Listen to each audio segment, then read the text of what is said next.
সন্ত্রাসী মারছি, আমার বাপেরে কুবাইছে, আমি কুবাইছি। আমার বেশি লুক লাগে নাকি, আমার বিলজা নাই। আমার বাপেরে কুবাইছে ওরা 15 জনে মিললে, আর আমরা 2 ভাই কুবাইছি ওরা।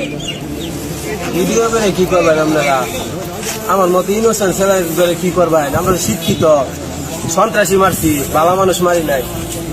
আমার বাড়িঘর পুরাইছে কে? আমার ঘর লুটপাট করছে, কোন আইনের লোক তো পাইলো না আমার বাড়িঘর বাঁচাইবার লাগিয়া। পুরানে আমি তো আসামি, আমার তো ধরছে পাইছে। আর বিএমপির লোকেরা যে কাজগুলো করলো পাইছে, এ পর্যন্ত কিছু করবার কোন আইনের লোকে পাইছে? যদি বাইরিবার পাই তাহলে অকর কপালে শনি লাগাই, আমি বেশি কিছু করতাম না।